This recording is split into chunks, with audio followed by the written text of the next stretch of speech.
Be'ezrat Hashem, this Shabbat we will be reading BEHAR-BECHUKOTAI and ending the third book of Torah, the book of Vayikra. We will say Chizku v'yametz levavchem kol yamei hayalim l'Adonai, or Hazak, Hazak v'nitchazek. So I'm going to share with you something about Chizuk.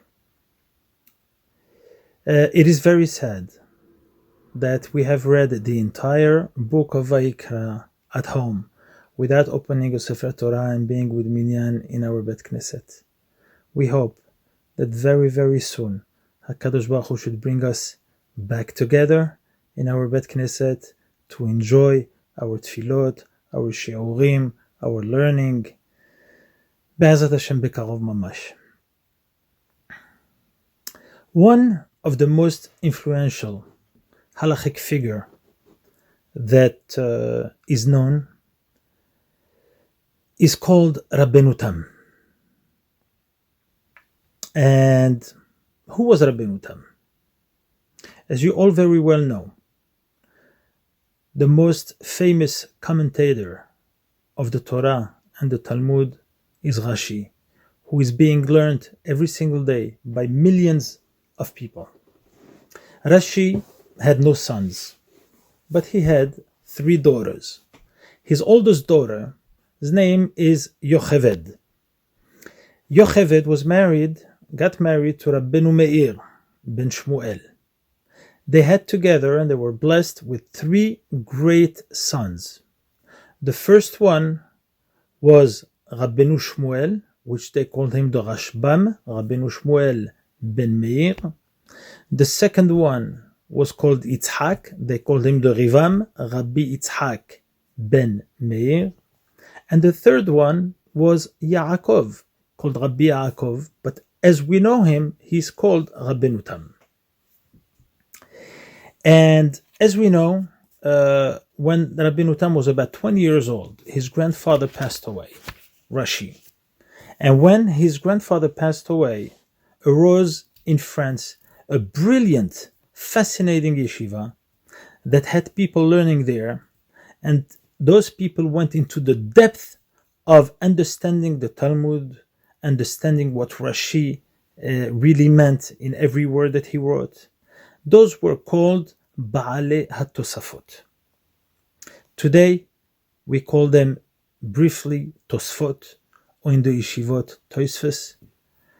And the leading figures of the Ba'alei HaTosafot, of that generations, they were the 2 brothers, the Rashbam and Rabbeinu Tam, the grandchildren of Rashi. The question still remains, why was Rabbi Yaakov worthy of this name to be called Rabbeinu Tam? There were many rabbis who were called Yaakov and spent their lifetime in yeshiva, and we haven't seen anyone that got the title or the nickname or the suffix of being called Rabbeinu Tam. It's true that Tam is derived from the pasuk in Sefer Bereshit, in the parasha of Toldot, where it says Ve'Yaakov ishtam yoshev ohalim. So Yaakov ishtam, so he was named Yaakov, Tam because he sits in the yeshiva, but there were so many other Rabbi Yaakov and nobody was worthy to be called Tam. So we must understand why. Rabbeinu Tam was not only in the yeshiva, he was also the head of the rabbinical court. And he was known for many rulings and many takanot that he has established. One of them was the following. In the ancient Jewish custom, it was that the man, the Hatan, or his family, paid for the entire wedding expenses. All the bride had to do was to show up. However, in order to be with more manners, the minhag became that the girl would bring what we call a nidunya. What is a nidunya? It's a dowry. So her father, throughout the years of having his daughter growing up in the house, he puts aside jewelry, money, clothing, all kinds of assets that he would give to the bride, who she would bring into the marriage and to enjoy together with her husband in her new home. So of course, even in those days, there was a competition to get the best son-in-laws. What happened? The young man who heard that there is a person who gives a very respectable and rich dowry, they would go and ask for one of the girls of that family. And there is a halacha that is brought in the Gemara as well, in the halachot pertaining to inheritance. The halacha is that if a woman passes away, who inherits her? Her husband. Whatever she leaves belongs to her husband. What would happen in a case where the woman dies within the first year of her marriage? He would also inherit her. And that was the custom, that was the halacha until then. Came Rabbi Yaakov, known to us as Rabbeinu Tam, and he made a new ruling, one of his new ruling of his new takano that he made, which is brought in his sefer called Sefer HaYashar. And he said that the court issued a strict decree that any woman who dies within 12 months of her marriage, all her dowry and everything she brought into this marriage should be returned to her family. Because Rabbeinu Tam said to himself, it is really unfair that here you have a father who worked perhaps all his life to arrange a respectable dowry for his daughter. And now that she, Miskana, died so swiftly, he must endure this pain of losing a daughter and seeing all this money go to this new young man that he barely knows. And he says it, and it's written, as I said, in Sefer HaYashar, in Siman Taf Kuf Ayin Tet, and he writes like this: Ahar kach nizkarti, and after that I have thought about this decree, and I remembered what it says in Parashat BEHAR-BECHUKOTAI, in the parasha we're going to read this Shabbat. And he says, ונתתי הודעה שזכינו לצאת מהיות קראויים לתוכחות. And I'm thankful to HaKadosh Baruch Hu that took us out from all these rebukes. שכתוב, because as we know, in BEHAR-BECHUKOTAI, there are 49 rebukes, 49 curses. One of them, it says over there in Pasuk Chaf, Vetam larik kochachem, and your strength shall be spent in vain. And he says, do you know what it means, and your strength shall be spent in vain? Yesh adam shemasi et bito. There is a man who marries his daughter. Uposek lah mamon harbe.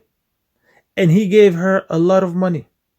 Velo hispiku la'avor shiv'a yemei mishteh. And she didn't even have or enjoy 7 days of her joyful days of a wedding. And his daughter died. Ume'abed mamono. And he loses his money too. Ashrenu shelo amadnu be'otah gezerah. We are lucky that we did not tolerate this thing to happen and that we went against it. And he says, and the same way as we came out from this, and he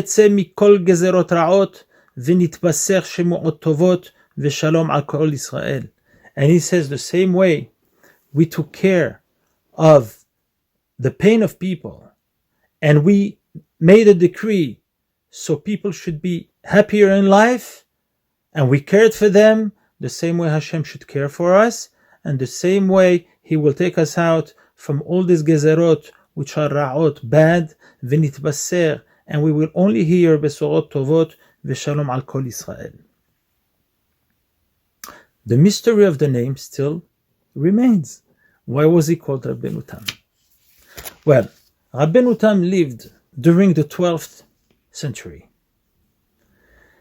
About 700 years later, which is at about 1850, there is a rabbi called Rabbi Yaakov David Biderman. He was a student of the Rabbi Mikotsk, and he served the Rabbi Mimezrich. He writes in his Sfarim, Hagahot HaMahrid, and he writes like this: Nidgalla Elai Bahalom Bishnat Taryad Bechodesh Iyar. In this month of Iyar, right before the reading of this parasha, he saw in his dream Rabbi Yaakov, who was called Rabbeinu Tam. And he told me, do you know why I was called Rabbeinu Tam? Avur shetikanti tikun hazarat hanidunya. Because I'm the one who made the decree that the nidunya should go back to the family, to the father. Ubitalti zo haklala shel vetam larik kochachem. And I was mevatel, I annihilated the klala, the curse, where it says vetam larik kochachem, and your strength shall be spent in vain. Do you see the moral of the story?